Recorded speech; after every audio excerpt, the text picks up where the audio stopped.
আমাকে যদি কেউ প্রশ্ন করে যে তুমি সুখ কোথায় খুঁজে পাও, তাহলে আমি এক কথায় বলে দিব, আমি আমার সংসারে সুখ খুঁজে পাই। আজকে আমি আমার বেডরুমের নতুন একটা লুক ক্রিয়েট করেছি, সেই সাথে হচ্ছে তানভীরের পছন্দের রান্না করেছে এবং নীলপদ্মের জন্য তানভীর একটা স্পেশাল খাবার নিয়ে এসেছে। সবকিছু নিয়ে থাকছে আজকের ভিডিও। আসসালামু আলাইকুম, কেমন আছেন সবাই? আশা করছি সবাই ভালো আছেন। আমিও আলহামদুলিল্লাহ অনেক অনেক বেশি ভালো আছি। মেয়েদের বিয়ের পরের যে বিবাহিত জীবনের জার্নিটা সবসময় একটু অন্যরকম হয়। ভালো মন্দ সবকিছু মিলিয়ে হচ্ছে বিবাহিত জীবনটা কাটে। তবে আমার কাছে মনে হয় বিবাহিত জীবনে ফ্যান্টাসি বেশি, আর সেই সাথে বাসায় যদি থাকে একটা কিউট বেবি, তাহলে ওকে নিয়েই হচ্ছে আপনার সময়টা কিভাবে কেটে যাবে আপনি কোনোভাবেই বুঝতে পারবেন না। আজকে ভাবলাম যে আমার রুমের লুকটা চেঞ্জ করা যাক। সবসময় এক ধরনের জিনিস দেখতে ভালো লাগে না, চোখে কেমন জানি একটা একঘেয়েমি জিনিস চলে আসে। তাই দীর্ঘ পরিকল্পনা করলাম যে বাসার রুমটা কিভাবে চেঞ্জ করা যায়। আমার কাছে সবসময় অনেক কালারফুল জিনিসের থেকে হালকা জিনিস অনেক বেশি ভালো লাগে। আমার কাছে হোয়াইট টোনের জিনিসপত্র অনেক বেশি পছন্দ হয়। আমার কাছে মনে হয় হোয়াইট জাতীয় জিনিস অনেক স্নিগ্ধতা ছড়ায় এবং অনেক শুদ্ধতা ছড়ায়, যেটা আমার কাছে অনেক প্রাণবন্ত নিজেকে মনে হয়। তাই আমি সবসময় চেষ্টা করি বাসার যে কোনো কোনায় সাদা কিংবা সবুজের একটা ছোঁয়া লেগে থাকুক।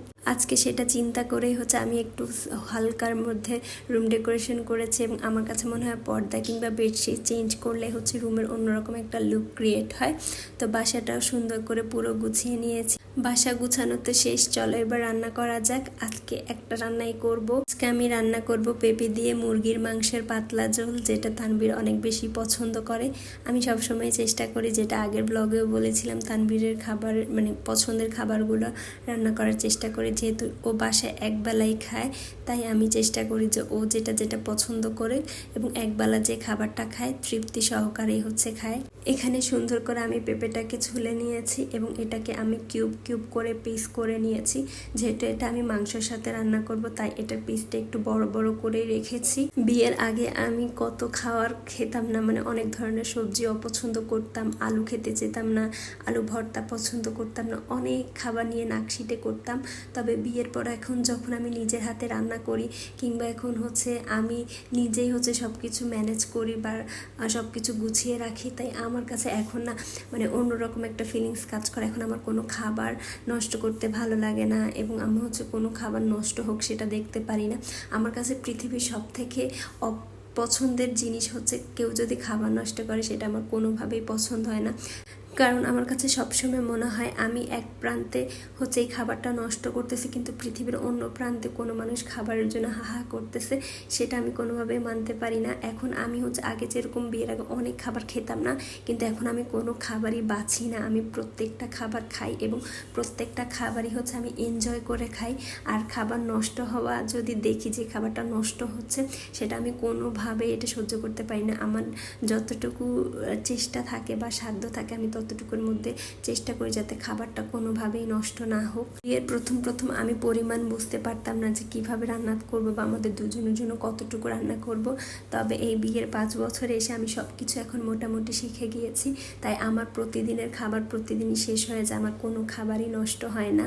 আচ্ছা, এখন এইগুলা বাদ দিয়ে চলো তোমাদেরকে আমি এখন শেয়ার করি দোলন চাপার কাহিনী। তানভীরকে আমি সবসময় বলি যে তুমি আমাকে সবসময় অনেক ধরনের ফুল দাও, কিন্তু কখনো দোলন চাপা দিলে না। তাই ওর কাছে আমি আবদার করেছিলাম। আচ্ছা যাই হোক, আবদারের কথা এখন বলবো না, সেটা হচ্ছে আর সারপ্রাইজ থাকুক, সেটা হচ্ছে অন্য আরেকদিন বলবো। তবে ও হুট করে আমি জানি না কেন জানি আমার জন্য দোলন চাপা নিয়ে এসেছে এবং এমনভাবে এনে আমার সামনে দিয়েছে, যেটা দেখে আমি অনেক সারপ্রাইজ হয়ে গিয়েছি এবং আমার কাছে অনেক ভালো লেগেছে। আর যেহেতু প্রথমবার আমাকে দোলন চাপা ফুলটা দিয়েছে, তাই আমি অনেক বেশি খুশি হয়েছিলাম। পরে সুন্দর করে দোলন চাপাটার সাথে ছবি তুললাম এবং এটাকে সুন্দর করে আনপ্যাক করতেছি, করে এটাকে আমি বাসার মধ্যে রেখে দিব। আর পানির মধ্যে যখন আমি এই দোলন চাপাটাকে রেখে দিয়েছি, এই ফুলটা থেকে না এত সুন্দর একটা অ্যারোমা ছড়ায়, মানে এইটা যেমন আমাদের বেলি ফুলও অনেক ধরনের সুন্দর একটা স্মেল থাকে, তো সেরকমই হচ্ছে দোলন চাপা ফুলের মধ্যে অনেক সুন্দর একটা স্মেল থাকে। আপনি সবসময় বাসায় রজনীগন্ধা, দোলন চাপা এবং বেলি ফুল রাখার চেষ্টা করবেন, দেখবেন আপনার বাসাটার মধ্যে এত সুন্দর একটা স্মেল ছড়িয়ে গিয়েছে, মানে অন্য পারফিউম বা অন্য কোনো কিছু লাগবে ল্যাভেন্ডার রুম স্প্রে, এগুলার স্মেলে হচ্ছে বাসাটা অনেক সুন্দর হয়ে যায়। বেশ অনেক দিন হলো আপুদের বাসায় যাওয়া হয় না, আর নীলপদ্ম বাসায় একা একা থেকে থেকে বোর ফিল করতেছে। তাই নীলপদ্মকে নিয়ে আমি এখন মেজাবপুর বাসায় যাচ্ছি, সাথে জারামণিও এসেছে। জারামণির সাথে অনেকদিন পরে দেখা হয়েছে এবং ফারদিন জারামণি ওরা অনেকদিন ধরে মিট আপ করতে চাচ্ছিল, তাই আমি জারামণিকে নিয়ে নীলপদ্মকে নিয়ে একসাথে এসেছি এবং সব বাচ্চারা বেশ অনেক দিন পরে একসাথে হয়েছে এবং ওরা সবাই এত খুশি হয়েছে। দুজনে প্রায় 2-3 ঘন্টা মতো ফারদিন ওদের সাথে ছিল, কিন্তু ওরা এত বেশি খুশি হয়েছে মানে আমি এটা বুঝাতে পারবো না। আমরা সবসময় চেষ্টা করি বাচ্চাদেরকে কয়েকদিন পর পরই একসাথে করতে, যাতে ওরা খেলতে পছন্দ করে এবং হচ্ছে সবাই মিলে একসাথে থাকলে ওদের মধ্যে অন্যরকম একটা ভালো লাগা কাজ করে। এবার বাড়িতে যাওয়ার পর নীলপদ্ম পশু পাখি কোনো কিছুই ভয় পায় না। ওর কাছে বেড়াল, হাঁস, মুরগি এগুলো দেখলে অনেক ভালো লাগে এবং ও নিজে থেকেই যায় ওদেরকে আদর করতে, একটুও ভয় পায় না।